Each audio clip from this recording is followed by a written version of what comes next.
இல்ல நாட்டுக்கு நல்லது செய்த கட்சி பாஜகன்னு சொல்லிட்டாரே. ஆமா. நாட்டுக்கு என்ன நல்லது நடந்துச்சு? ஏதாவது ஒரு டேட்டா குடுக்க சொல்லுங்க. அவர் பாட்டுக்கு பொய் அடிச்சு விட்றாரு. செம்மொழி உயராய்வு நிறுவனம் யார் பீரியட்ல அறிவிக்கப்பட்டது? யாரு அத கொண்டு வந்தா?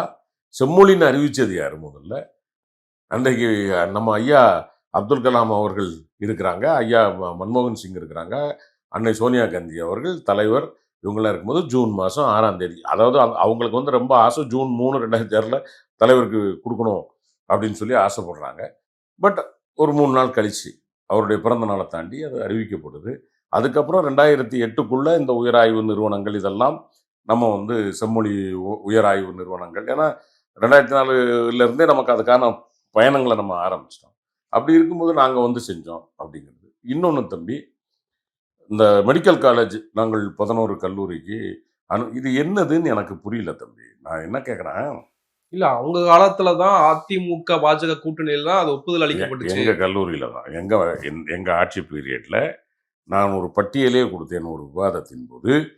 2000 அதாவது 98, 2000த்திற்கு பிறகு, அதாவது நம்ம ஆட்சியில வாஜ்பாய் அவர்கள் கவர்மெண்ட்ல உட்கார்ந்த பிறகு 9 மாவட்டத்தினுடைய அரசு கல்லூரிகள். கன்னியாகுமரியிலிருந்து ஆரம்பிச்சு திருவண்ணாமலை வரைக்கும், திருவள்ளூர் வரைக்கும் ஏறத்தாழ 9 மாவட்ட அரசு கல்லூரிக்கு வாங்கியிருப்போம்.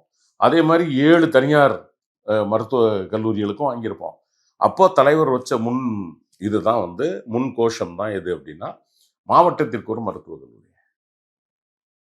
அப்ப நம்ம இன்ஃப்ராஸ்ட்ரக்சர டெவலப் பண்ணா தான் அது வாங்க முடியும். ஒரு மருத்துவக் கல்லூரிய குறிப்பிட்ட அளவிலான படுக்கைகள் இருக்கணும். குறிப்பிட்ட அளவிலான வார்டுகள் இருக்கணும். அதுபோக ஹியூமன் ரிசோர்ஸ் இருக்கணும். இவ்வளோத்தையும் செஞ்சுட்டு தான் நம்ம அத செய்ய முடியும். நம்ம அப்ளை பண்ணியிருந்தோம். எல்லாத்தையும் நம்ம செஞ்சு வச்சதுக்கு பிறகு, உங்களுக்கு மருத்துவக் கல்லூரி அனுமதிக்கப்படுகிறதுன்னு ஒரு கடிதம் எழுதுறதா ஐயா பெரிய சாதனை? நீங்க எப்ப சாதனைன்னு சொல்லலாம்னா, எய்ம்ஸ வந்து 2017ல வந்து 19ல வந்து அவசர அவசரமா எல்லாம் பண்ணீங்கல்ல. நீங்க 19ல மத்த மாநிலங்கள்ல கட்டி முடிச்ச மாரி எங்களுக்கு கட்டி முடிச்சுட்டு, அத மாதிரி இன்னும் 2 எய்ம்ஸ எங்கேயாவது உருவாக்கிட்டு, அல்லது ஒன்றியத்தினுடைய மத்திய மருத்துவத்துறையின் சார்பாக ஏதாவது கல்லூரிகள ஆரம்பிச்சுட்டு, நீங்க இன்வெஸ்ட் பண்ணிட்டு என்கிட்ட வந்தீங்கன்னா, நம்ம ஹேட்ஸ் ஆஃப். சொல்லித்தான் ஆகணும். அவங்க செஞ்சத நம்ம மறுக்க முடியாது.